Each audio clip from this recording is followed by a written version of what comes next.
Bismillahirrahmanirrahim. Alhamdulillahirabbil alamin. Nahmaduhu wa nasta'inuhu wa nastaghfiruh wa na'udzu billahi min shururi anfusina wa min sayyiati a'malina. May yahdihillahu fala mudhillalah wa may yudlilhu fala hadiyalah. Asyhadu an la ilaha illallah wa asyhadu anna Muhammadan abduhu wa rasuluh. Allahumma salli ala Muhammad wa ala ali Muhammad kama sallaita ala Ibrahim wa ala ali Ibrahim wa barik ala Muhammad wa ala ali Muhammad kama barakta ala Ibrahim wa ala ali Ibrahim fil alamin innaka Hamidum Majid. Rabbi shrah li sadri wa yassir li amri wahlul 'uqdatam min lisani yafqahu qawli. Amma ba'. Alhamdulillah, kita bersyukur Allah Ta'ala dapat berkumpul lagi untuk meneruskan kelas pengajian kita berkenaan dengan manhajut talaqul istidlal, tata cara penerimaan ilmu dengan pendalilan. Minta maaf lewat. Okey. Apa keadaan sekalipun, kita hari itu dah sampai kepada bahagian kedua atau usul kedua daripada tata cara golongan pelaku bid'ah, iaitu mereka pertama, usul pertama mereka adalah menolak nas yang tidak kena dengan keinginan mereka, menentang nas, tolak dan juga tentang. Kedua, sifat mereka adalah mempermainkan usul-usul pendalilan syariah, yang mana mereka buat, kita terangkan itu. Yang pertama, perangai mereka ni adalah percaya Quran, tak percaya sunnah, atau percaya sebahagian dalil nas, tolak sebahagian nas, mana nas terima sebahagian, tolak sebahagian. Kemudian mereka tidak menjalankan berkenaan dengan pemeriksaan sunnah tu sahih ke tidak dan sebagainya, bahkan bohong atas nama Rasulullah SAW. Kemudian menyembunyikan nas. Dan yang kelima kita ambil itu adalah menyelewengkan pengertian nas. Mana nas tu datang, diselewengkan. Dan seleweng tadi sama ada lafaz tu ditukar daripada maksud satu kepada maksud lain, tukarkan maksud, tukarkan lafaz, macam yang dibuat oleh golongan Mu'tazilah. Mereka cuba untuk tukarkan lafaz. Dia kata kalau daripada wa kallamallahu, tukar wa kallamallaha, supaya yang berkata-kata tu bukan Allah tapi Musa. Jadi menyebabkan pasal apa? Alasan dia kerana nak bersihkan Allah Ta'ala dari sifat makhluk. Kerana dia kata sifat berkata-kata ni adalah sifat makhluk. So Allah Ta'ala bersih dari sifat makhluk, maka dia buang sifat tersebut atas suka hati dia. Tak boleh. Ni kita kata menyelewengkan nas, kerana kita nakkan pengertian yang kita nak. Ataupun dia menyelewengkan makna, kekalkan lafaz tapi makna dialihkan. Makna itu dialihkan. Macam istawa jadi istaula, kan? Kita alihkan pengertian istawa lah, tapi dia kata istaula. Sedangkan masyhur kata-kata Imam Malik rahimahullah yang menyatakan bahawa bila ditanya tentang istawa, Ar-Rahman ala arsy istawa, Ar-Rahman ala arsy istawa, Tuhan yang Maha Penyayang di atas arasy bersemayam. Biasanya kalau tuan-tuan buka terjemahan Quran yang pimpinan Ar-Rahman keluarkan, Jabatan Perdana Menteri keluarkan terjemahan dengan lafaz itu, Tuhan yang Maha Penyayang di atas arasy bersemayam. Dia tak ubah. Tak ubah. Ambil. Tapi yang baru ni ada cetakan mana dah keluar, dia tukar. Menguasai di atas arasy. Dia tukar daripada bersemayam ke atas tajuk menguasai. Kita ulang, kita berkali-kali kita kata sifat itu bagi kita faham, tapi pengertian bagi Allah Ta'ala kita tak tahu. Kita tak boleh ubah pengertian tersebut hanya kerana kita fikir tak elok. Pasal pengertian tersebut tak kena dengan apa yang Allah Ta'ala nak. Sebab itu sebab bila Imam Malik rahimahullah ditanya berkenaan istawa, dia kata apa? Al-istiwa maklum. Istiwa tu maklum. Engkau tahu, aku tahu, semua orang tahu maksud dia. Mana kita faham pengertian dia. Tapi kepada Allah Ta'ala wal kaifiyah majhul. Allah Ta'ala ni laisa kamitslihi syai'. Tak boleh bayang rupa macam mana. We cannot say like this. Tak boleh kata macam ni. Nak serupakan, tidak ada keserupaan Allah Ta'ala ni punya sifat tadi untuk dibayang-bayangkan. Macam sifat-sifat macam penyayang tu boleh kita kata macam Nabi bayangkan. Nabi kata, kamu tengok perempuan ni, dia agak-agak dia sanggup tak campak dalam api anak dia ni. Betul, orang kata tidak. Nabi kata Allah Ta'ala lagi sayang pada hamba-Nya berbanding perempuan yang sayang pada anak dia. Ni nak berikan gambaran macam mana sayang, tapi jumlah saiz dia lagi besar. Tapi ada pun berkenaan dengan tajuk macam tadilah perbuatan dan sebagainya. Bila kata Ar-Rahman ala arsy istawa, patutnya orang tu dia tahu pada Allah Ta'ala sifat tu ada, cuma cara dia majhul. Imanu bihi wajib. Iman dengan perkara tersebut wajib. Iman wajib. Soalu anhu bid'ah. Menyoalkan benda berkenaan adalah bid'ah. Dia start tanya macam mana aja, dia start masalah. Dia start. Jadi bila orang tu mula masuk dalam tajuk tersebut dan dia cuba nak alihkan perkataan tadi, dia selewengkan, lafaz dia kekal. Baca macam tu. Tapi ketika penjelasan, dia larikan daripada istawa kepada istaula.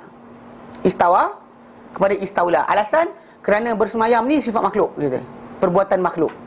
Jadi macam golongan itulah Jahmiyah lah, batalkan sifat Allah Ta'ala yang menyerupai makhluk. Contoh macam golongan ni ada sebab tu, sayang, Allah Ta'ala tak boleh sayang, tak boleh benci, tak boleh marah. Sebab Allah Ta'ala pasal manusia boleh buat, dia kata. Manusia boleh buat, jadi kita kena buang dari Allah Ta'ala. Dia buang. Dia sesuka hati dia panggil. Ini panggil sesuka hati. Kita kata sedangkan pada Allah Ta'ala, lafaz itu tak perlu kita alihkan, kekalkan ia. Makna serah pada Allah Ta'ala. Kita tahu pasal Allah Ta'ala laisa kamitslihi syai'. Maksud faham, tapi tidak kita boleh nak bayangkan. So jadi itu. Yang ketiga, menyelewengkan dalil dari tempat-tempatnya. Dalil itu tempat lain, dia letak pada tempat lain untuk cerita, untuk apa? Berikan pengertian dia kehendaki. Okey. Hari itu kita berhenti pada muka surat yang ke-58 58 59. 59. Okey.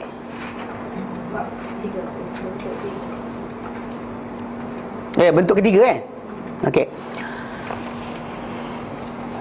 Okey.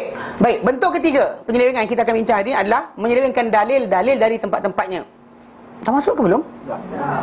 Sudah dah kan? Maksudnya masa baru lah kan? Ya. Ke-6.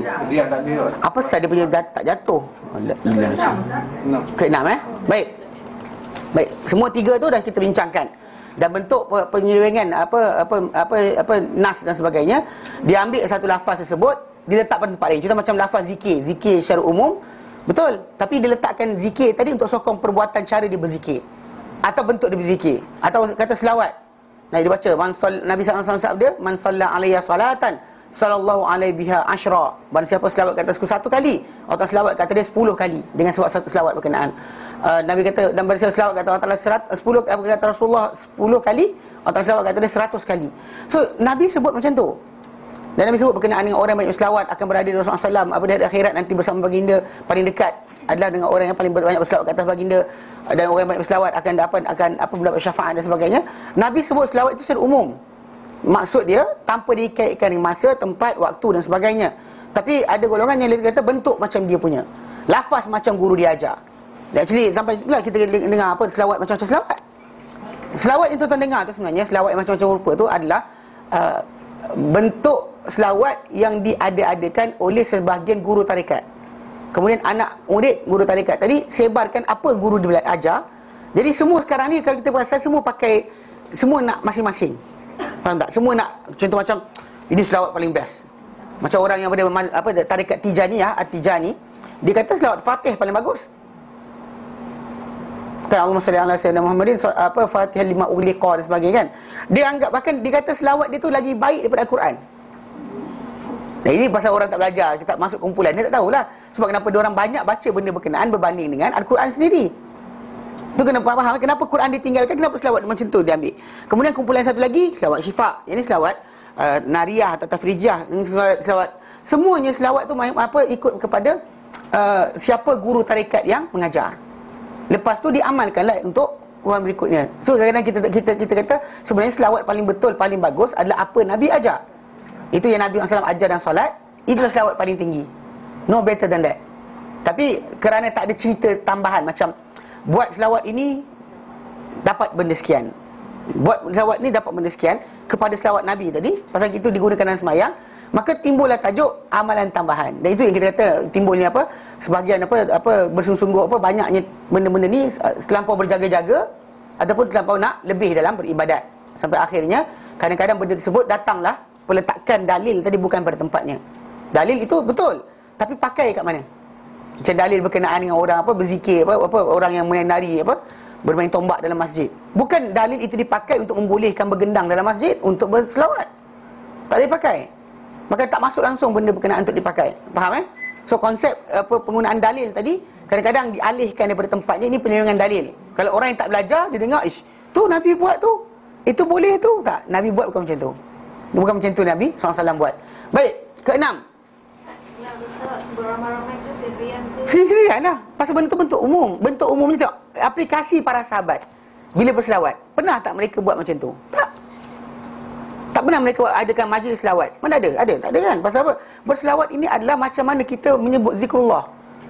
Macam kita berzikir Allah Ta'ala kan, buat seorang-seorang, dalam berjalan, dalam mandu kereta, atas motor dan sebagainya, you can do it.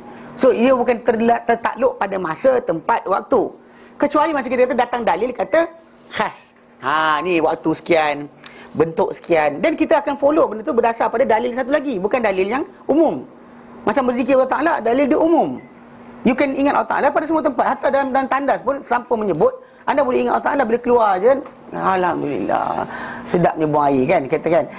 Contohnya kan, dia lega. Kan 3 hari tak boleh buang air, sakit badan. Kalau dia kata, ada orang cerita dengan saya, dia tak boleh keluar buang air 3 hari kan.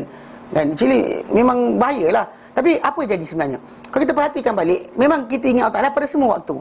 Tapi masalah sekarang ni, tak ada datang specifically what lafaz kena ada, betul tak? Macam ada orang kata tentukan, hari Isnin kena baca sekian-sekian banyak Allahu Akbar, hari Selasa sekian banyak Alhamdulillah. Kan nampak mana mandai. Once dia datangkan dia, tapi dia kata tengok, Al-Quran kata uzkurullah zikran katsira.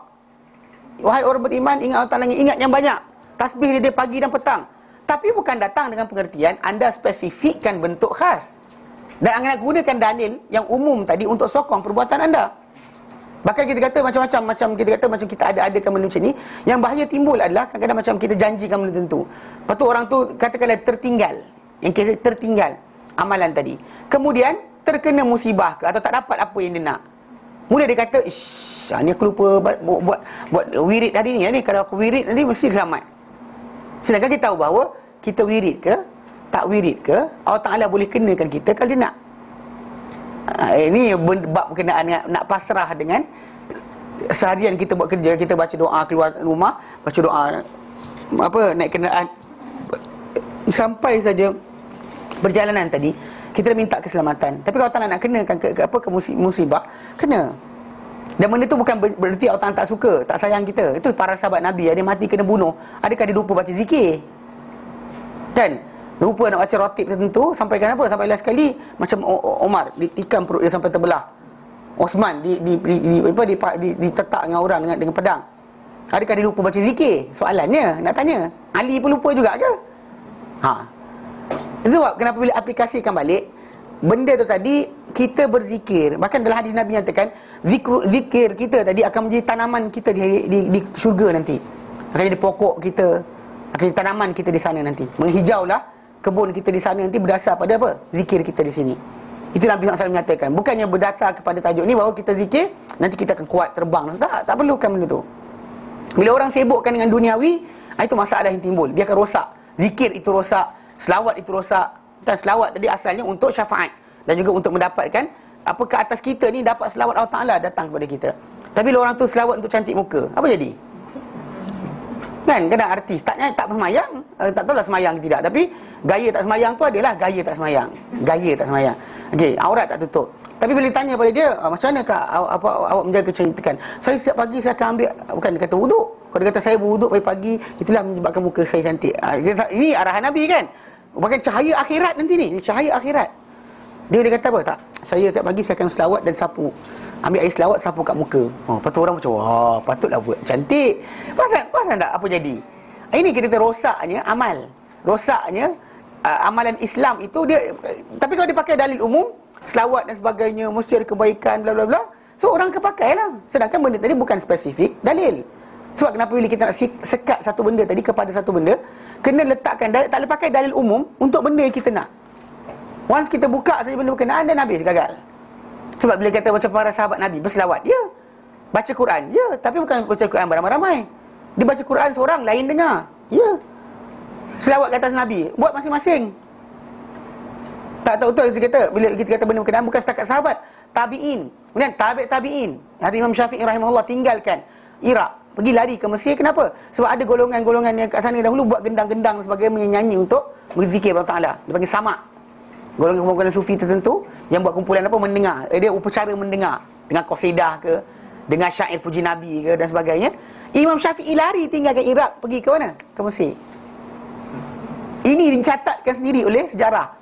Dia tinggalkan. Lepas tu datang kita buat pula, mazhab mana? Mazhab Syafi'i. Imam Syafi'i tinggalkan. Tapi saya tahu mazhab Syafi'i. Peliklah pula.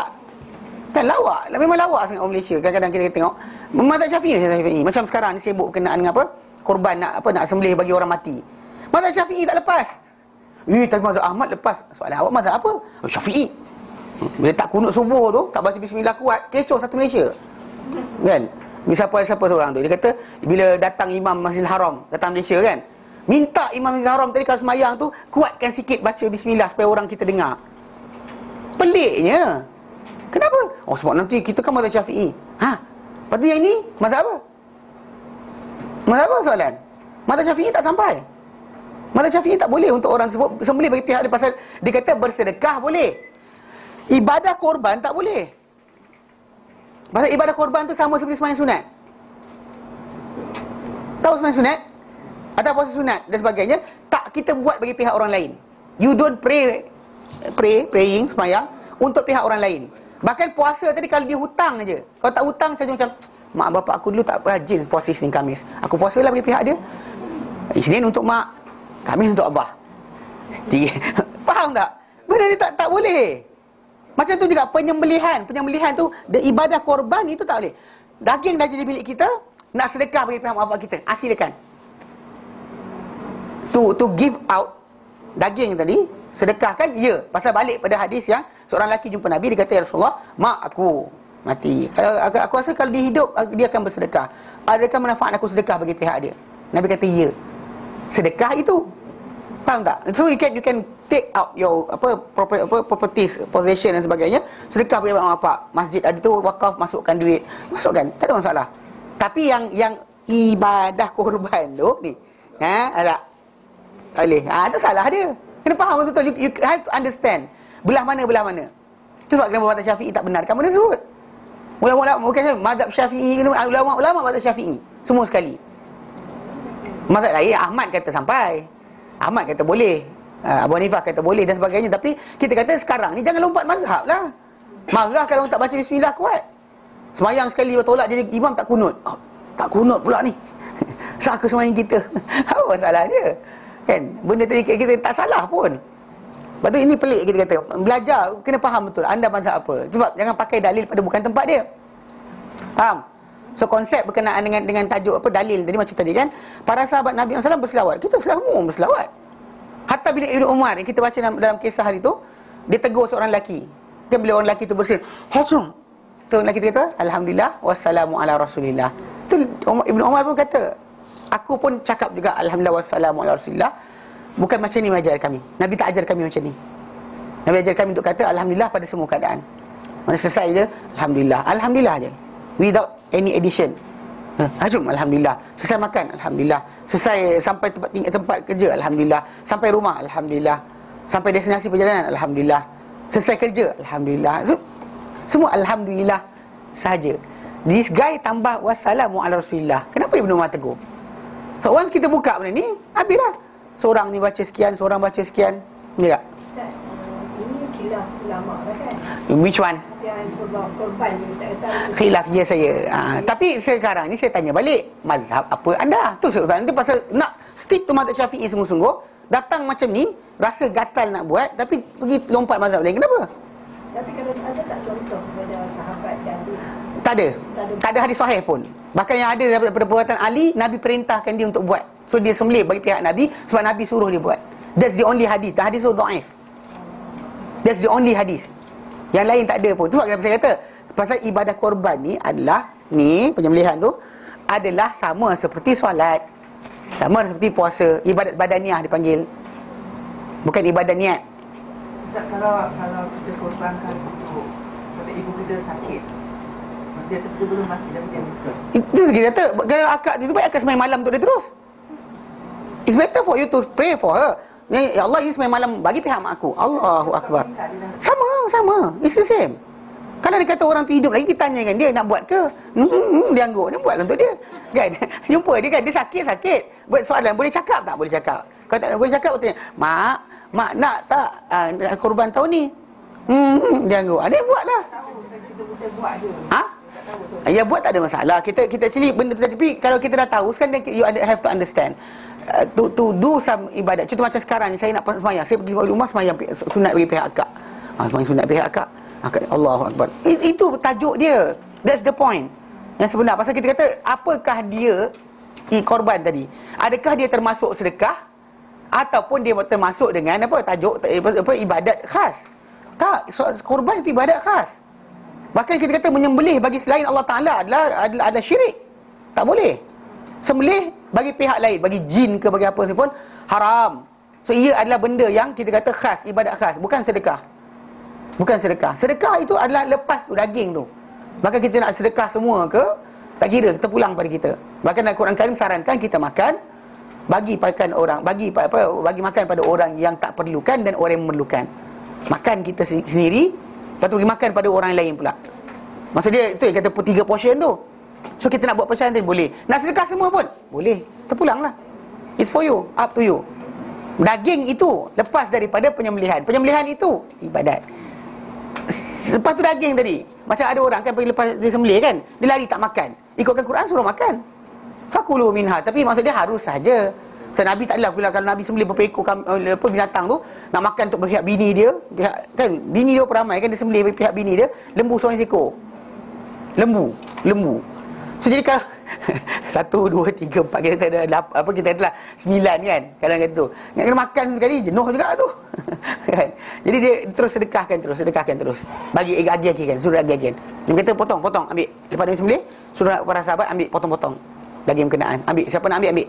So daging tu kita nak kurban, daging tu kita boleh sedekah pada Ya saya, sedekah. yang dah mati pun kita boleh. Ya saya. Ibadah sembelihan tidak. Ibadah sembelihan tu bagi orang hidup saja. Hasil dia tu kita boleh Hasil tu sedekah lah.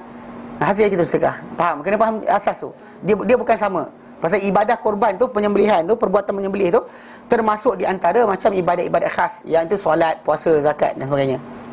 Ada hatta kita kata haji sekalipun, kalau orang tak pernah cukup umur, tak ada timbul nak buat haji untuk dia. Atau tak pernah dia layak. Sepanjang hidup dia tak pernah layak, tak timbul. Ataupun tak pernah dia berjanji ataupun nazar, tak timbul tajuk nak kena buat bagi pihak dia. Benda tu jadi bila orang tu kena wajib ke atas dia tak mampu dan dia boleh jalan. Daripada dia nak pergi kan sebagainya, ada halangan dan sebagainya. ada umrah pun. Umrah tak adalah, tu umrah samalah. Kecuali dia bernazar. Itu kita kata kecuali dia bernazar, dia berjanji, dia sekian sebagainya, ya. Saya ada kawan dia pergi umrah, dia buat untuk Tu saya kata sembahyang sunat pun malam pun kena buat untuk mak apa. Jangan buat pasal. Dia sama, dia same. Dia istilah benda sama. buat rutin tau untuk orang ni. Itu ada saya tahu time pergi umrah dulu, ada orang cakap tak nak buat dengan untuk abang-abah ke. Saya kata kalau saya nak kena sembahyang sunat untuk mereka dua orang lagi besar. Sembahyang dengan umrah sama lagi besar. Sembahyang besar kan. Jadi kena sembahyang malam lah pula. Semalam untuk abah, semalam untuk mak, semalam untuk makcik, ni semalam untuk atuk. Mana boleh macam tu? Kita kata sebab ada beza di antara ibadat badaniah dengan ibadat yang bukan badaniah. Jika tidak, everybody akan ni mana satu main ni Zuhur yang mak aku tinggal itu. Allahu Akbar. Ni asar bapak aku tinggal. Mana boleh macam tu? Dia takkan timbul. Pasal itu dia kata tak solat seorang bagi pihak orang lain. Puasa ganti. Actually dan Imam Syafi'i pegang gantian puasa tadi, dia kata ganti dengan bayar, bukan ganti dengan puasa. Pasal dia kata tak order spesial puasa pihak orang lain. Pasal dia Muwatta Imam Malik datang, la yusalli ahadun an ahadin wa la yusumu ahadun an ahadin. Tidak puasa solat seorang bagi pihak orang lain. Tidak puasa orang solat untuk orang lain, tidak puasa seorang bagi pihak orang lain. Tapi dibayar fidyah. Tapi orang kita lagi baca hadis tu, dia pergi gabungkan fidyah tadi pada solat. Datanglah pula upacara fidyah solat. Sebenarnya fidyah puasa je. Fidyah untuk puasa saja, bukan untuk solat. Nak pula jadi faham So konsep berkenaan dengan tajuk kita panggil ibadat tadi kan. Jadi kita tahu betul-betul kita ni kita jangan pakai umum. Sedekah buat semua benda tak boleh. Pasal ada benda yang kita kata ibadah badaniah, ada benda ibadah yang khas, bukannya kita kata yang kita kata tak dibenarkan kecuali orang tu buat sendiri. Dan kena kepada perkara tersebut firman Allah Taala, wa allaisa lil insan illa ma sa'a. Tak ada untuk manusia kecuali apa dia kerjakan. That's the thing. Adapun yang bukan dikerjakan yang lain. Yang lain tu terpulanglah. Yang lain itu pulang minta ampun untuk dia dan sebagainya, itu berjalan. Tak ada timbul tajuk berkenaan penambahan pahala kecuali apa yang Nabi SAW sebut. Baik. Ustaz, Ya. maknanya kalau kita buat korban, pahala korban tu kita dapat, daging tu yang boleh Ya, sedekahkan. tapi pahala tu kita Pahala boleh kongsi. Atas satu rumah boleh kongsi satu pahala. Pahala penyembelihan boleh dikongsi satu rumah. Bahkan Nabi SAW sembelih bukan setakat untuk baginda, untuk seluruh umat baginda SAW. Datang orang dia pergi takwilkan apa? Untuk orang yang mati dah. Orang yang tak mati dah tak boleh pakai macam tu umum. Pasal kalau perbuatan itu menjadi fahaman para sahabat, dia orang akan buat. They will sembelih untuk Nabi, sembelih untuk isteri Nabi, Umar sembelih untuk anak dia, Abu Bakar sembelih untuk anak dia. Kan siapa yang mati dia kan, anak-anak mereka sebagainya, dia akan saling membuat. Anak-anak para sahabat akan buat untuk para sahabat. Tu sebab kenapa tak ada satu hadis yang sahih pun yang menggalakkan untuk perkara tersebut. So itu khas untuk anda. Anda berkorban macam mana anda solat sunat. Anda buat, anda dapat.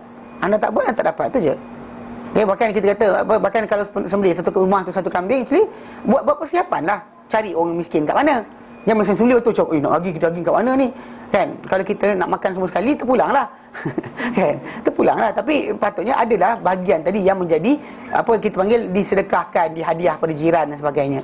Untuk menjadikan benda tadi, kebaikan tadi umum kepada semua orang. Faham So konsep berkenaan dengan ni kita faham. Bukannya kita pakai dalil umum, sedekah bagi pihak orang mati boleh, maka korban boleh, solat boleh. Apa semua kita lompat kat situ. Tak boleh lah. Tak boleh kita itu. Ada benda kita boleh masuk, ada benda tak boleh masuk. Jangan kita selewengkan pengertian dalil sampai kita pakai untuk apa benda kita nak. Tak boleh. Kadang-kadang mungkin separuh orang tu seronok bila suruh buat untuk orang mati, jadi banyaklah sikit. Pasal orang hidup ni ada kat sini je. Kalau campur orang mati, mungkin satu family dapat, kan? Dapat semua. Kalau contohnya orang tak ada anak beranak. Contohnya macam suami isteri sepasang aja. Tak ada anak, mak abah pun dah mati. So jadi untuk dua orang, 2 portion je dapat. Jadi tak dapat seekor lembu. So apa cara? Nah, cakaplah bahawa kalau buat untuk orang mati dah, dapatlah seekor lembu. Itu jadi masalah dia. It's actually sebenarnya kalau dia kata orang tu dia pecahan untuk satu lembu bagi 7 yang berlaku pada zaman para sahabat Nabi SAW dahulu. Punca dia adalah kerana ketika mana haji Nabi SAW tu, binatang sembelihan tak cukup. Bahkan kan orang-orang yang buat tamattu', kan, yang datang tak bawa binatang sembelihan, ketika itu tak ada binatang sembelihan. So dengan sebab itu bayangkan dari ramai tadi, so Nabi benarkan untuk satu binatang yang besar tadi kongsi 7. Kalau kambing seekor, kambing seekor seorang. Kalau dia kata tu, itu bagi adam orang-orang berkenaan. Tapi lepas tu difahami bahawa semua orang pakai. Kalau dia kata anda berkemampuan, seekor seorang, ambil seekor seorang. Tak perlukan kepada kongsi 7. Tak mesti kongsi 7 pun. Tak mesti kongsi 7. Bahkan dia seorang tu, itu Nabi sembelih bagi pihak isteri Nabi, seekor lembu seorang. Mana bagi isteri sembelih lembu untuk bagi pihak isteri dia. So jadi konsep berkenaan dengan tajuk korban tadi tuan-tuan kena faham betul-betul. 7 dalam 1 tu diizinkan kerana kes tadi. Dan bahkan kita kata kalau kita ada kemampuan, duit kita banyak sangat, kan, bukan kita gunakan duit atau beli bukan, kita buat korban, tak ada masalah. Satu nama satu seorang. Ini bukan mesti 7. Bukan wajib 7. Dia bukan mesti 7. Dia boleh seorang satu. Dan bahkan siapa yang mampu, seorang-seorang seekor unta. Seorang-seorang seekor lembu. Tapi kambing memang seorang lah, tak boleh pecah-pecah dah. Tapi kalau kata lembu tu tadi, tak wajib pun pecah 7. 7 tadi kalau tak cukup, dan kebetulan kan tak cukup, dan masuklah ramai. Ataupun orang tak ada sembelihan dan masuk situ. Sayang korban betul ke yang tidak isu kenderaan? Tak ada. Tak ada yang sahih pun datang dengan sebut. Kita sembelih tadi bukan manfaat lain, hanya kerana tunjukkan kita taat pada Allah Ta'ala. Dan tak sampai Allah Ta'ala daging dia atau bulu dia atau tulang dia kepada Allah Ta'ala. Kita pasal kita nak ceritakan, tak ada kenderaan. Dekat sana kan semua orang tadi akan datang berjalan dan sebagainya, bergerak. Kalaulah kita kata orang kita ni, itulah dia overthinking, tahu tak? Apa guna binatang ni? Mestinya ada kebaikan dia. So dia tambahkan cerita tadi. Tak ada kaitan pun. Kan? Bahkan kita kata janji untuk binatang itu untuk kita adalah sebagai apa? Sebagai tanda pengabdian diri kita kepada Allah Ta'ala. Pasal pada hari 10 Zulhijjah tu, tidak ada ibadat yang paling Allah Ta'ala sukai berbanding dengan penumpahan darah binatang sembelihan. That's the best ibadat you can do on that day. Tak ada ibadat lain. Zikir ke tak ada, istighfar ke tak, yang paling tinggi adalah penyembelihan binatang, menumpahkan darah binatang sembelihan. So on that day, siapa nak pahala, itulah dia pahala yang anda boleh kejar. Tak payah, tapi saya rasa kalau sunat 100 kali. Tidak. Hari itu hari makan dan minum. Hari raya itu adalah hari makan dan minum. Hari makan, minum dan mengingati Allah Ta'ala. So itu sebab kenapa tak dibenarkan untuk kita berpuasa. Maka diharam kita berpuasa pada hari raya. Dan pada hari tersebutlah kita kata, bila disebut ada ibadat lain, tak ada ibadat lain. Kecuali yang Nabi sebut, tidak ada mana-mana ibadat yang lebih Allah Ta'ala sukai pada hari 10 Zulhijjah itu berbanding dengan menumpahkan darah binatang sembelihan. So buat, kan, at least seekor kambing. Tak mampu kan seekor kambing, sudah beli sembelih untuk satu rumah. Beli sembelih kan, sembelih benda ni lah. Lapar lah, kambing bukannya besar sangat. Lepas tu tak reti nak sembelih, belajarlah. Kan, bila lagi yang perempuan tak usahlah pegak ni. Tak usahlah macam aku apa, wanita perkasa. Kan, tak payahlah, suruhlah orang lelaki. Kan, actually benda ni kena belajar. Kan, cara. Pasal kita, you have to know. Bila kita kata macam mana kita sembelih tadi, pasal Allah Ta'ala perintahkan. Kita tahu, kita makan, kita makan daging ni, kita main makan je. Tak pernah tahu datang mana daging kita makan. proses binatang tadi. Itu sebab kenapa kita kata kambing tu kita treat dengan baik, sembelih kan, sembelih dengan elok, tajamkan pisau kan. Bahkan kita biarkan darah dia mengalir tadi supaya kotoran semua hilang. Bahkan kita kata darah tu bila kita potong dengan betul, darah tu akan keluar semua sekali. Dan dalam masa 3 minit binatang tak rasa apa-apa, dan dia akan mati kurang di 3 minit. Pasal kita kata macam kena pisau lah, mana sakit kat kulit je. Bila potong tu tak ada rasa apa. Tak pernah luka tangan? Pernah kan? Kena luka tu menangis tak? Menangis. Tapi sebab apa? Sebab sakit ke? Tak, sebab ketakutan. Mana ada orang menangis sebab sakit? Mana ada? Pasal ketika tak saya ambil pisau, toreh angin. Kan? Pisau yang tajam lah, tarik je. Memang tak ada rasa apa. Macam tu lah keadaan dia sebenarnya. Jadi bila kambing tu kena, binatang tu kita sembelih dengan pisau yang tajam, kita tarik tu tak ada rasa apa. Dia tak rasa apa. Dia menggelupur tu sebab apa? Sebab otak dia ketika tu masih bercantum dengan saraf. Sebab kenapa yang putus dulu tengkuk, potong sini ke sini, putuskan urat tepi ni supaya okey, dan darah tengah-tengah ni supaya dia darah dia nak hantar ke otak. Saraf bercantum lagi. Otak kata, "Oi, mana darah? Tak ada ni." Lepas tu jantung pun pam kan, dapat arahan suruh pam. Dia pam lah, pam keluar. Lepas tu tak ada lagi darah. Lepas tu dia goyang-goyang badan tu untuk hantar kepada otak darah yang baru, tapi semuanya keluar. Itu sebenarnya kenapa penyembelihan tu dibuat macam tu. Kalau dia kata saintifik, itu cara untuk kita bersihnya daging tersebut. Semua dagingnya, darah tu, pasal darah ni adalah medium bagi penghantaran makanan, oksigen, juga pemindahan toksik, mikroorganisma, bakteria dan sebagainya, dan juga termasuk karbon dioksida, semua sekali dipindah pakai darah. Darah ni medium, darah ni bukan makanan, darah tu pembawa makanan. Bahkan darah ni adalah pembawa kuman. So kalau kita darah tu masih wujud dalam daging, normally daging cepat busuk ni kes ni. Daging kalau rosak cepat dan sebagainya, sebab ada bakteria telah masuk dalam darah berkenaan, atau darah tak sempurna keluar. So penyembelihan yang betul actually memberikan kebaikan. Dan binatang tu tak sakit apa pun. Maka kalau orang tu pandai macam kambing kan, tutup mata je. Tutup mata dia. Nanti dia baring, dia diam. Tak ada cakap apa pun, diam je. Tak payah pegang, satu jari je boleh pegang dia. Tak perlukan kepada 5 orang. Di seekor kambing 5 orang pegang. Lawak juga lah. Sebenarnya tutup mata dia akan diam lah. Binatang tu dia rupanya kalau mata dia tutup, dia akan tunduk. Dan kalau contoh macam tu, apa sebut kalimah nama Allah dan sebagainya, dia juga akan tunduk. Itu kita kata cara sebenarnya. Jadi seorang manusia tu kena faham, dia dalil umum pakai umum, dalil khusus pakai khusus. Jangan kita ambil dalil umum pakai kat khusus apa yang kita nak buat. Tak boleh buat macam tu. Baik, sambung. Keenam, sifat ataupun tanda keenam cara mereka mempermain-mainkan dalil ni selepas daripada menyelewengkan adalah pendalilan mereka dengan nas-nas untuk sokongan bukan untuk sandaran. Pendalilan mereka dengan nas-nas untuk sokongan bukan sandaran. Kita akan terangkan. Okay. Ramai dari kalangan pelaku-pelaku bid'ah tidak mengagungkan nas-nas syarak. Dia tak respect pun nas syarak itu sebagai benda besar. Tidak bersungguh untuk menelitinya. Tak sungguh-sungguh meneliti nas-nas tadi. Tidak membina di atasnya kepercayaan dan ijtihad mereka. Mana apa benda dia nak percaya bukan berdasar pada bina di atas nas. Okey? Dan ijtihad dia. Dan tidak berdalilkan dengannya melainkan apabila mereka melihat darinya sesuatu yang menepati hawa nafsu mereka. Apa kena dengan dia nak, dia sibuk baca itu. Ni minta maaf, dia kata balik pada yang kes mengalihkan nas daripada tempatnya tu kan. Itu samalah tu.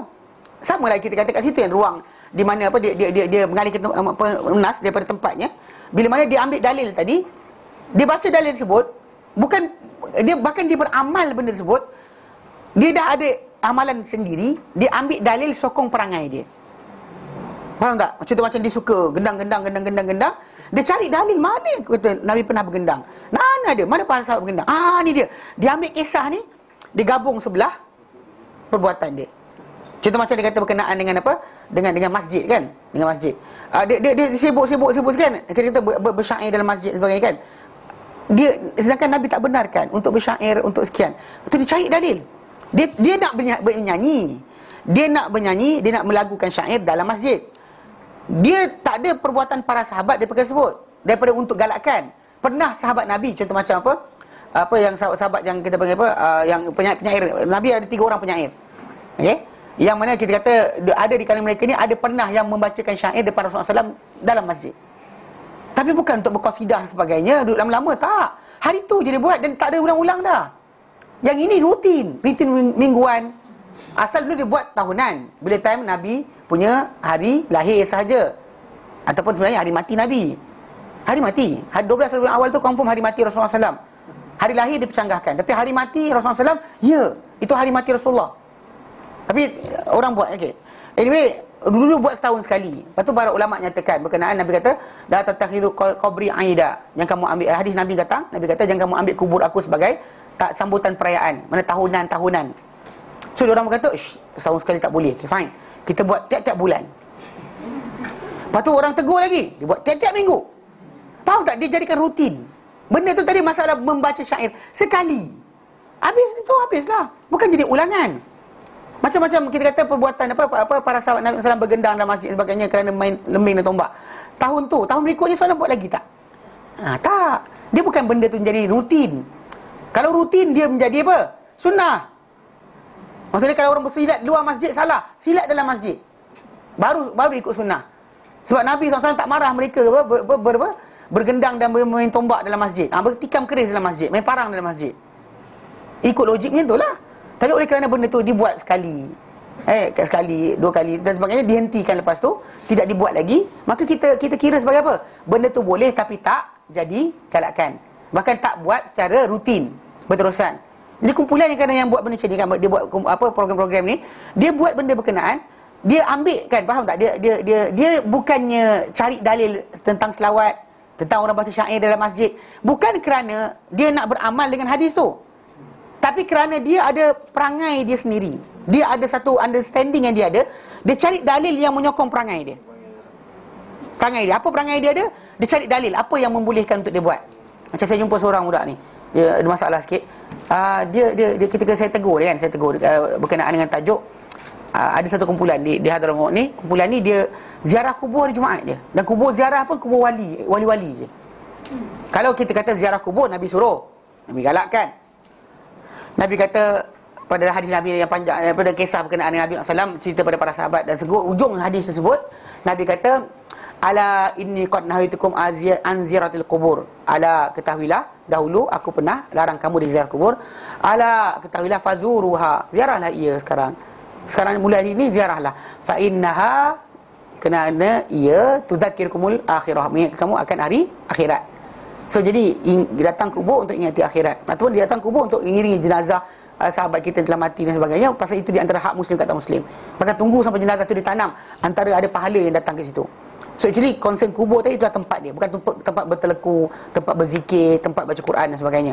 Tetapi bila kumpulan ni dia nak buat juga, saya tegur, saya kata kenapa mesti Jumaat? Kenapa pagi Jumaat, saya kata. Dan kenapa mesti kubur wali? Jadi budak dia kata apa? Dia kata, Nabi boleh khususkan hari Sabtu untuk ziarah Quba. Kan Nabi datang ke Quba, Masjid Quba tu, solat 2 rakaat dan balik pada hari Sabtu. So Nabi boleh khususkan. Apa salahnya Habib nak buat macam ni? Saya kata, sejak bila nak Habib jadi Nabi? Sejak bila Habib jadi Nabi? Soalan. Ini kena tanya balik. Pasal kita bukan bercakap setakat masalah tu, pasal sejak bila Habib jadi Nabi? Bahkan larangan Nabi larang kita mengkhususkan Jumaat. Siang dia untuk puasa, malam dia untuk qiyam. Dalam Sahih Muslim, Nabi tak benarkan. Tapi orang kita suka malam Jumaat lah, malam mengasah ilmu. Itu kalau orang Melayu, Jawa dan sebagainya, boleh lah. Silat-silat ni malam Jumaat lah paling bagus. Pasal malam Jumaat ni roh-roh pahala pula kan. Tapi kan, jadi itu kalau orang Melayu kita. Tapi konsep kita nak belajar sekarang ni adalah masalah apa? Masalah larangan Nabi. Nabi tak larang khususkan Jumaat untuk sebarang ibadat khusus, kecuali yang inilah solat Jumaat itu saja. Adapun lain daripada itu, atau macam selawat Nabi kan, Nabi kata apa? Selawat banyak selawat kepada Nabi SAW pada hari Jumaat. Lain daripada itu tak ada ibadat khusus pada malam Jumaat atau hari Jumaat. Bahkan Nabi tak benarkan malam Jumaat itu dikhaskan untuk qiyam. Siang Jumaat dikhas untuk siam. Bahkan Nabi tak benarkan berpuasa pada Jumaat, khususkan Jumaat untuk puasa. Datang ni khususkan Jumaat untuk apa? Ziarah kubur. Why? Tanyalah juga. So tapi diorang cari dalil untuk kata boleh. Tengok Nabi SAW, dia cari dalil untuk sokong perangai. Faham tak? Dia bukan sebab dalil tu datang, tapi sebab perangai dia ada. Dia ada something particular berkenaan dengan perangai dia. Dia cari dalil untuk buatkan perangai dia tu betul, atau amalan dia betul. Sedangkan dia bukan beramal sebab dalil. Kenapa buat ni? Sebab Nabi sabda tak? Sebab guru saya ajar. Kenapa boleh? Ada hadis Nabi. Dia kata dia balik pada guru dia dulu, kemudian baru dia cari hadis Nabi. Dia bukannya hadis Nabi sebab guru dia kata Nabi sabda, tapi sebab dia kata apa? Sebab benda ni tak salah. Ayat kata tak salah. Kalau baik apa salahnya? Balik pada benda ni. Dia bukan beramal kerana dalil, tapi beramal kerana apa? Kerana menyokong kepada, ambil dalil untuk sokong perangai yang dia ada. Macam kita kata baca Quran. Kan baca Quran malam Jumaat. Kan khusus malam Jumaat salah. Tu saya kata peliknya bila orang tu dia khususkan malam Jumaat untuk baca Yasin. Dia kena tanya soalan. Dia khususkan malam Jumaat kenapa? Pasal Nabi tak benarkan khususkan Jumaat untuk qiyam. And one of the qiyam is actually when you are reading Quran beramai-ramai, tunggu waktu dan sebagainya, isi masa itu qiyam. Itu adalah qiyam. Seqiyam ini menghidupkan malam. Bukannya maksud mesti solat. Tahu? Mana orang tu daripada isyak sampailah pukul berapa pun dia bangun, itu panggil qiyam. Kalau dia tidur dulu, dia bangun, dia panggil tahajud. So any ibadat buat tanpa tidur dulu dipanggil qiyam. Tu yang kita kata man qama Ramadan. Kan Nabi SAW bangun malam tu, bangun sepanjang malam tu, start lepas isyak. Masa dia terus, masa dia, bahkan para ulama menyatakan start maghrib tu, itu dah qiyam. Apa ibadat kita buat tu adalah qiyam. Itulah qiyam Ramadan. Qiyam Ramadan. Mana sepanjang. Jadi orang tu sibukkan baca Quran untuk malam Jumaat saja. Dia mengkhususkan malam Jumaat untuk ibadat, baca Quran. Salah. Pasal Nabi tak benarkan mengkhususkan malam Jumaat untuk qiyam, siang Jumaat untuk siam. Tapi soalan dia ikut siapa? Ada ulama kita kata, apa tu? Hadis? Tak ada. Tapi lah malam Jumaat ni kan baik dan sebagainya. Dia mulia bukan untuk kita ibadat. Itu masalah. Macam hari Arafah, hari sekian kan, kita kata ada hari-hari yang datang ibadat khusus disuruh buat pada hari berkenaan. Ada hari-hari yang tak disuruh ibadat, yang kita ibadat buat apa? Maka bila kita kata hari raya, maksud dia apa dah? Hari untuk makan dan minum. Kalau tak nak Arab, hari raya, hari Jumaat itulah dia orang sibuk ajak orang datang rumah, makan dan sebagainya. Pasal itu hari tu ada untuk meraihkan makan dan minum. Hari tak boleh puasa. Masa dia buat apa? Tengok je makanan. Kalau tak boleh puasa, masa dia apa? Makan dan minum. Makan dan minum. Ajak orang, jemput orang makan dan sebagainya. Diorang biasa normally akan ajak orang datang hari Jumaat. Kenapa? Kerana hari Jumaat itulah kita kata hari, kebetulan hari cuti. Dan kebetulan hari Jumaat itu dah kita kata hari perayaan, hari keraian, Aid. Maksud Aid bukan hari kebesaran, Aid. Aid itu maksud hari keraian. Aidil Adha, Aidil Fitri sebagainya kan. Macam itulah rupanya Jumaat tadi. Tapi dari segi masalah kita kata untuk mengkhususkan hari tersebut dengan ibadat, dan ada masalah lah. So, Nabi tak khususkan, kita datang khususkan untuk baca Quran. Kenapa? Faham tak? Kenapa kita khususkan? Surah Kahfi itu ada masalah juga. Pasal kita kata ada para ulama macam Syekh Albani mensahihkan tersebut. Tapi sebagai muhaddisin menolak berkenaan pengkhususan Jumaat. Dia pengkhususan apa malam Jumaat pula pun tak khususkan. Dia berkhususan pada waktu malam je, tanpa sebarang kait dengan hari. Ada sebut macam tu. Jadi any night dan sebagainya. Dia bahkan riwayat itu datang dengan banyak lafaz. Tapi kita kata para ulama percanggahkan berkenaan dengan tajuk pada hari Jumaat saja, atau malam Jumaat saja. Tak ada. Jadi malam tadi cili Allah Ta'ala tak suruh. Nabi tak benarkan kita ni. Bahkan hadis yang sahih melarang kita mengkhususkan Jumaat untuk sebarang ibadat khas. So nak baca-baca lah, tak ada masalah. Pasal ada para ulama menghasankan hadis tersebut, mensahihkan hadis macam Syekh Albani kata hadis itu hasan atau sahih. Tapi dalam masa yang sama para ulama lain sekarang ni ada macam Syekh Mustafa Adawi dan sebagainya daripada Mesir, dia tunjukkan balik hadis ni kita tak kena untuk digunakan sebagai dalil bagi perbuatan untuk amalan hari Jumaat sebenarnya. Mana? Hadis yang mana? Larang ibadat Jumaat hari Muslim. Hadis Sahih Muslim. Hari Muslim. Muslim. Kenapa? Kalau Muslim saja tak terima ke? Tak juga. Ini tak macam tu. Maka kita beramal dengan hadis bukan kerana masalah. Kalau dia kata benda tersebut diriwayatkan oleh Abu Daud pun, kalau sahih kan ikut juga. It's not about siapa riwayatkan. It's about is it sahih or not. Kalau hadis dah sahih, dan tinggalkanlah yang mana yang tak betul. Jadi secara asasnya kita kata, yang bila kita sebut kat sini, orang tu dia beramal bukan sebab dia punya dalil, tapi dia sibuk dalil, cari dalil untuk sokong amalan dia. Ini perangai dia. Dan dia kata apa? Okey, nas-nas di sisi mereka adalah mengikut hawa nafsu. Ibn Taymiyah telah mengisyaratkan kepada perkara tersebut dengan kata-kata beliau, kebiasaan ahli bid'ah.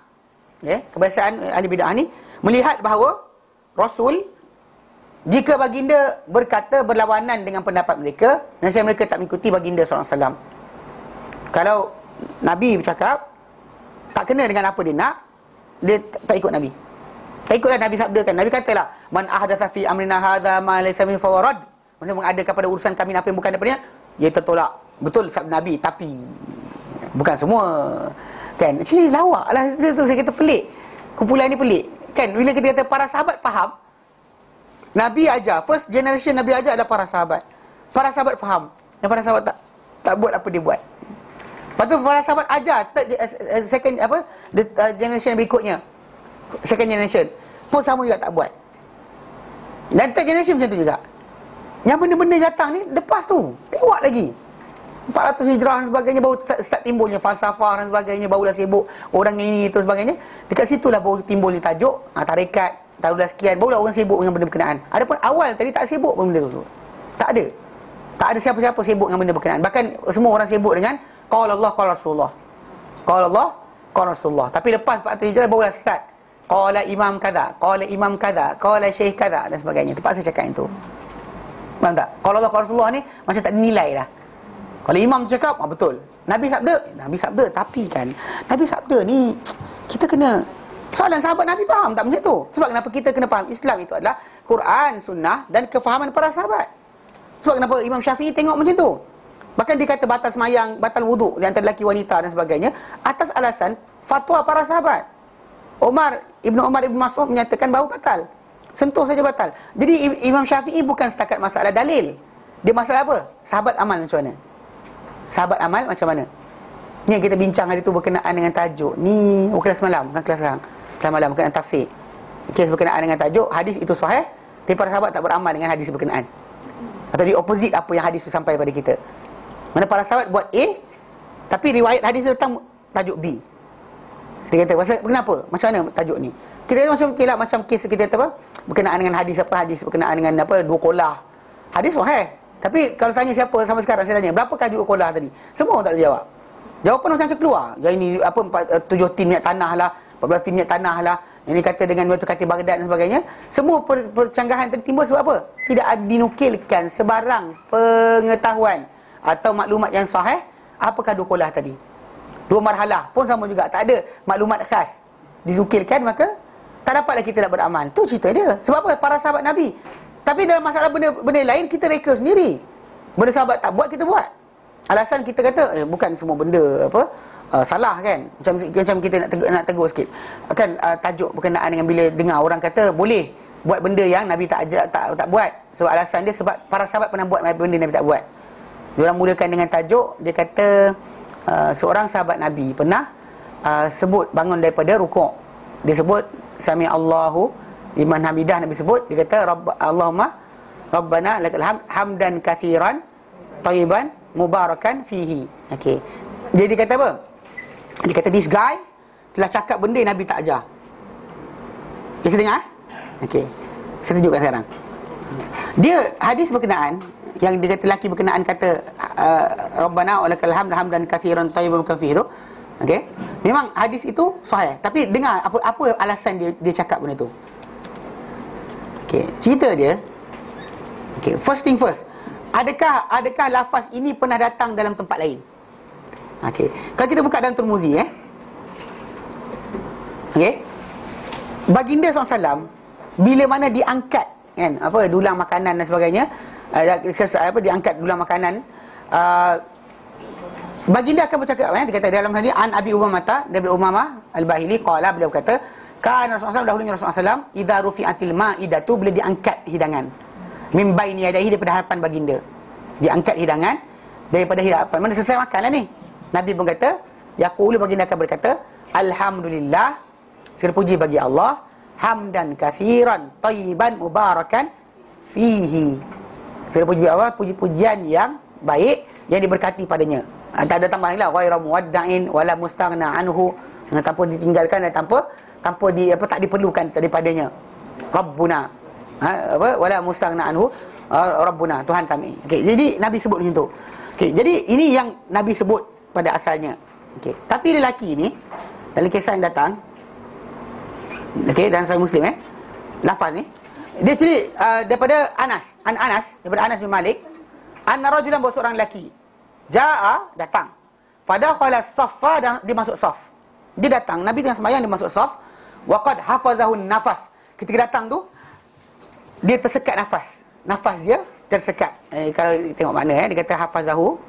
Dia kata hafazahu ay arhaqahu wa darata. Mana berat. Dia nafas dia datang masuk saf. Nafas dia berat. Faqala, maka ketika itu dia pun cakap apa? Alhamdulillah, segala puji bagi Allah, hamdan kathiran tayyiban mubarakan fihi. The same as apa yang Nabi sebut ketika dulang diangkat. Okey. Falamma qada Rasulullah sallallahu as-salat, bila Rasulullah SAW selesai salat, qala, Nabi bersabda, ayyukumul mutakallimu bil kalimat. Siapakah di kalangan kamu ni yang bercakap kalimah-kalimah berkenaan? Siapa cakap tadi? Dia tercakap kuat pun. Ni bukan sunnah pun kita Sami Allahu liman hamidah, Rabbana lakal hamd, hamdan katsiran. Bukan itu, dia tercakap kuat.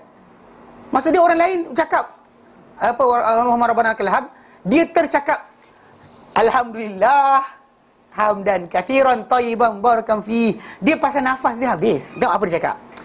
Jadi bila Nabi kata itu, fa'aramal qaum, orang ramai semua senyap. Tak cakap apa. Bila Nabi tanya, siapa cakap kalimah ni tadi? Dia diam. Faqala ayyukum mutakallimu biha. Nabi kata, siapa yang bercakap kata-kata berkenaan? Fa innahu lam yakul ba'sa. Sebenarnya dia tak cakap benda yang salah. Dia tak cakap benda-benda yang salah, Nabi kata. Faqala rajulun, maka berkata seorang lelaki di kalangan orang ramai tadi, seorang lelaki berkata, jitu, aku datang waqad hafazani nafas aku tadi sangkut. Dia bukan cakap benda tu sebab sami Allahu hamidah tu, sebab nafas dia sangkut. Faqala, lalu aku pun cakaplah, faqultuha, lalu aku pun sebutlah kalimah berkenaan. Menafas aku dapat balik, alhamdulillah hamdan katsiran. Dia tu cakap kuat. Tu cerita dia. Bukan sebab dia bangun rukuk tu dia sengaja nak happy-happy. Kita reka barulah, zikir barulah, lafaz barulah untuk puji Allah Taala. Nabi sebut Rabbana lakal hamd, kita baca panjang sikit. Mana ada? Nampak tak? Tak ada. Dia cakap sendiri. Dia dalam lafaz hadis ni sendiri. Dia kata, Nabi kata siapa cakap, bila Nabi kata, dia asal dia diam. Bila Nabi kata dia tak cakap benda yang salah, baru dia mengaku. Aku datang tadi, nafas aku tersekat, lalu aku pun cakapkan kalimah tadi.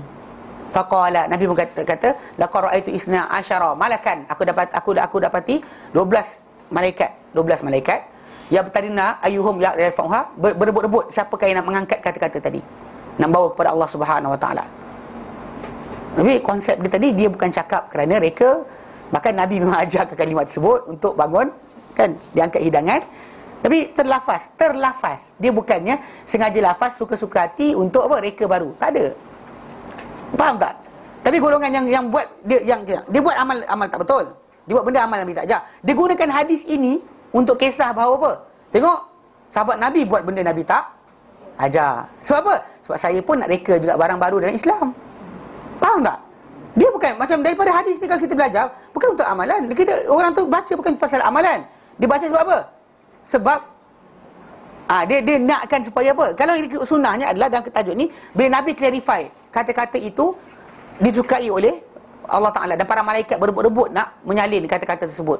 Maka Nabi sebut 12 malaikat berebut nak bawa dahulu kepada Allah Ta'ala kata-kata tadi. So jadi kat sini kita lihat sebutan Nabi tadi menjadikan kata-kata ini bagus disebut ketika mana bangkit daripada rukuk. Kerana itu, bukan sebab sahabat itu reka-reka sukati. Maka kalimah tersebut memang Nabi ajar. Dia pula bukan sengaja cakap untuk kerana sami Allahu hamidah tu, tapi kerana apa? Nafas dia tersekat. Dia cakap sendiri, nafas dia tersekat. Hafazani nafas aku tersekat, dia kata. Nafas aku jadi berat, maka aku pun sebut alhamdulillah hamdan katsiran tayyiban mubarakan fi. Bukannya sebab nak reka amal baru. Ustaz, maksudnya dia masuk solat lambat lah. Dia masuk solat lambat tu sebab Nabi tanya siapa. Dia masuk saf. masuk saf. Biasalah orang berjalan masuk saf. Sampai dia macam tu. Dia tercakap. Dia cakap, dia sendiri kata dia tercakap. Bukannya kerana apa?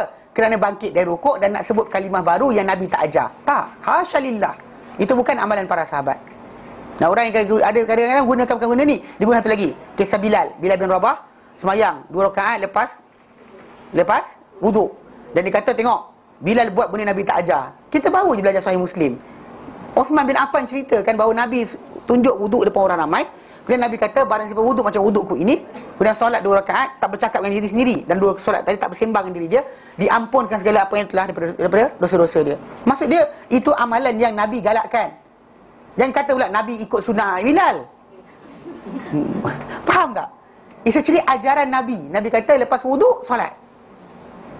Nabi itu je kita kata, Nabi itu tunjukkan. Pasal saya pernah tegur seorang ustaz ni, dia kata apa? Dia kata benda Bilal buat benda Nabi tak ajar. Ni ketika tazkirah Ramadan, dia cakap itu. Balik-balik tu saya mesej pihak masjid. Pihak masjid pun bagi mesej saya pada ustaz tu. Lepas tu ustaz telefon saya. Dia marah lah, dia kata apa ni? Dia kata sebagainya. Saya kata minta maaf ustaz, saya kata ustaz cakap salah.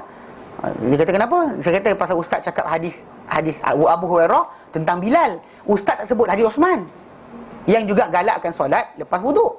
Kenapa ustaz tinggalkan hadis tu? Dia hadis Bilal awal, hadis Osman lewat. Ustaz tengok kat mana? Saya tanya dia balik. Ustaz tengok kat mana? Kat belah mana ustaz tengok? Dia oleh saya kata salah. Dia kata dia masalah lah, saya kata. Tak boleh buat macam ni, dia kata. Pasal jangan ajarkan orang satu kata-kata yang salah. Untuk mengatakan para sahabat buat benda Nabi tak ajar. Tu sebab kenapa kita tarekat tak ada. So cakap tarekat ni para sahabat buat. Bawa dalil. Tak ada. Diorang buat benda diorang buat, ambil hadis-hadis kisah ni untuk masukkan sumbat berkenaan dengan apa dia nak buat. Atau yang ketiga dia pakai kisah Umar. Umar menggabungkan orang untuk sembahyang berjemaah ketika Ramadan, dan Umar kata ini bid'ah, sebaik-baik bid'ah inilah dia. Soalan sekarang ni, pernah tak Nabi SAW sembahyang berjemaah dengan para sahabat? Pernah? Sembahyang malam, pernah kan? Cuma soalan sekarang ni, masalahnya Nabi tak pernah paksa sesiapa sembahyang ikut dia. Sekarang ni Umar paksa orang ikut satu imam. Itu cerita dia. Dia bukan masalah solat itu. Masalah apa? Penggabungan itu. Bukan solat sebelum Umar masuk. Memang orang dah biasa dah sembahyang kumpulan kecil. Yang Umar tak nak benda itu berlaku. Ini satu imam, yang ini suka imam ni, ikut ini. Jadi masjid ni ini baca. Kata macam bagus lah tu. Tak bagus. Umar tak suka. So apa dia buat?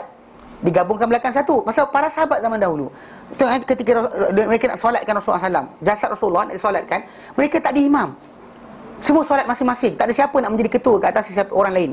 Semua lelaki semayang dulu, kemudian perempuan semayang, kemudian budak-budak semayang kan jasad Rasulullah SAW. Tak ada imam. Tak ada siapa sanggup jadi imam. Boleh, tak ada masalah. Tapi tu kata, bila disatukan lebih baik daripada kita tak satukan. Tapi anyway, benda tadi dia buat kenapa? Sebab atas Rasulullah. So meaning that lepas Rasulullah wafat, macam tu juga, dahulu ni ketika Ramadan mereka qiyam bersama Rasulullah SAW. 21, 23, 25, 27. 3-4 hari yang terakhir 10 akhir Ramadan. Lepas tu bila lepas Rasulullah wafat, tak ada siapa sanggup menjadi ketua untuk semua orang. Semua orang. Faham tak? Dia bukan masalah setakat 3-4 orang. Semua orang, semua satu Madinah, tak ada siapa sanggup. Maka ketika itu adalah sembahyang belakang orang ni, ikut orang tu. So Umar gabungkan terus sekali, jadikan satu belakang Ubay bin Ka'ab. Yang dikatakan masalah bid'ah itu adalah apa? Memaksa orang sembahyang belakang satu imam. Yang kita tahu belum tu orang tak berani nak buat. Faham tak? Itulah dia. Bukannya maksud dia Umar buat benda Nabi tak ajar. Soalan pasal apa? Pasal Nabi pernah berjemaah? Ya pernah berjemaah. Nabi pernah tinggal? Ya Nabi pernah tinggal. Tapi kenapa Umar paksa? Sebab dia tak nak tengok orang berterabur dalam masjid. Yang ni baca kan, yang ni baca terganggu, yang ni kuat pula. Yang ni kuat, yang tu kuat. Yang tu kuat kan? Jadi jerit-jerit. Tak khusyuk dah, dia mengarut. Jadi Umar gabungkan satu. Tapi dia kata barang siapa tak hadir ini, tidur, bangun selepas ini, lebih baik dia siapa yang hadir. Barang siapa tak hadir ini, kan, tidur daripada hadir ini, lebih baik dia siapa yang hadir. Maksudnya tidur, bangun kejap lagi, lebih baik dia siapa yang hadir. Itu tajuk dia. So Umar bin Khattab anhu bukannya buat benda Nabi tak ajar. So itu sebab kenapa kita kata konsep orang yang pakai dalil kemudian dia gunakan, dia bukan nak berdalil sebab dalil itu. Sebab dia ada perangai, dia cari dalil untuk sokong perangai dia. Tengok, sahabat buat. Dia bukan nak pasal beramal. Dia tak beramal pun dengan benda tersebut. Dia sibuk cari dalil untuk sokong perangai dia. Apa perangai dia ada, itulah yang dia buat. Itu yang kita kena jaga bab ni. Pasal itu kita kata dalam tajuk berkenaan dengan apa di antara sifat yang keenam golongan yang mempermain-mainkan usul-usul syariah ni, daripada usul sumber penilaian syariah, ada mereka berdalil mereka dengan nas-nas untuk sokong perangai apa dia buat, bukan kerana bersandarkan nas tadi. Bukan sebab nas tu sarankan kita buat, tapi kerana apa? Kerana saya ada perangai, tapi apa cara nak kata halal? Dia buat lah. Itu masalah yang rosak. Faham Nanti kita akan sambung kemudian.